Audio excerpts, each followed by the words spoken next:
சுமார் 800 ஆண்டுகளா இருக்கும் ஒரு கோவில் இன்னைக்கும் பழமை மாறாம, முக்கியமா சிதிலமடையாமல் அப்படியே இருக்கிறது பலரையும் வியப்பில் ஆழ்த்தியிருக்கு. சமீபத்தில் இப்படி இந்த கோவில் இன்றும் வலுவாக இருக்கக்கூடிய காரணம் தெரிய வந்துள்ளது. அது என்ன என்பதை பற்றி பார்க்கலாம்.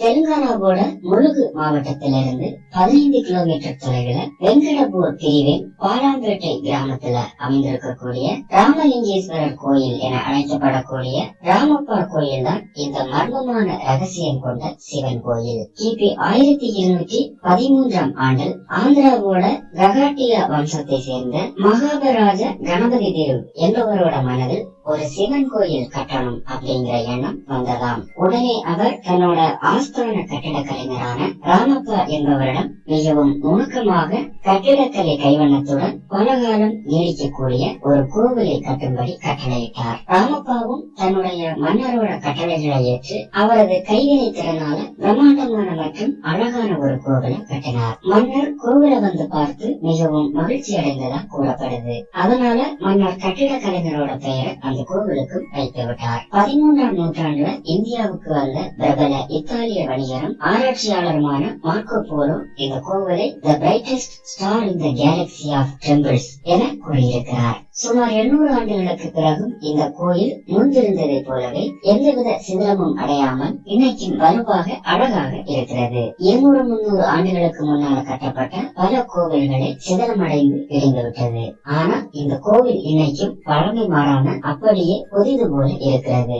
அதற்கு என்ன காரணம் என்ற சந்தேகம் பலரிடமும் எழுந்துள்ளது. இந்த தகவல் தொல்பொருள் துறையை அடைந்ததும் அவர்கள் இந்த கோயிலை ஆய்வு செய்ய பாலாம்பேட்டை கிராமத்திற்கு சென்றிருக்கிறார்கள். ஆனா அவங்க எடுத்த பல முயற்சிகளுக்கு பிறகும் இந்த கோயில் இதுவரை எப்படி வலுவாக நின்றது அப்படிங்கிற ரகசியத்தை கண்டுபிடிக்க முடியல. பின்னர் தொல்பொருள் துறையின் வல்லுநர்கள் கோயிலோட இந்த வலிமையின் ரகசியத்தை அறிய கோயிலோட கல் துண்டுகளை வெட்டி சோதனை செய்ய முடிவெடுத்திருக்காங்க.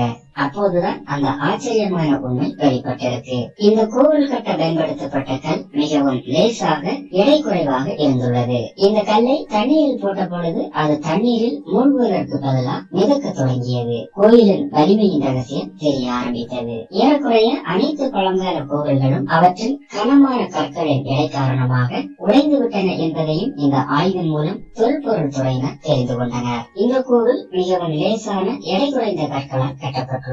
ஆகையால் இந்த கோயில் எந்த சிதிலமும் இல்லாமல் அழகாக அப்படியே இருந்துள்ளது. இப்போது அவர்களிடம் அடுத்த மிகப்பெரிய கேள்வி என்னவென்றால், இது போன்ற எடை குறைந்த கற்கள் எங்கிருந்து வந்தன என்பது. ஏனென்றால் இது போன்ற கற்கள் உலகில் வேறெங்கும் இல்லை, ராமர் காலத்தில் உள்ள கற்களை தவிர. கட்டிட கலைஞர் ராமப்பா அத்தகைய கற்களை கொண்டு இந்த கோவிலை கட்டியிருக்கிறார், அதுவும் 800 ஆண்டுகளுக்கு முன்பு. எப்படி இந்த கற்கள் அவர்களுக்கு கிடைத்தது? ஒருவேளை கற்களை தண்ணீரில் மிதக்க செய்யும் அளவிலான நுட்பங்கள் அவர்களிடம் இருந்ததா? அப்படியென்றால் இந்த கற்களை அவர்கள் எப்படி தயாரித்திருப்பார்கள்? இப்படிப்பட்ட பல கேள்விகள் இன்று வரை அறியப்படா விடை தெரியா ஒரு மர்மமாகவே இருக்கிறது. விடை தெரியாமல் இருக்கும் இந்த கேள்விக்கு உண்டான ரகசியங்களை இன்று வரை யாராலும் அறிய முடியவில்லை என்பதே உண்மை.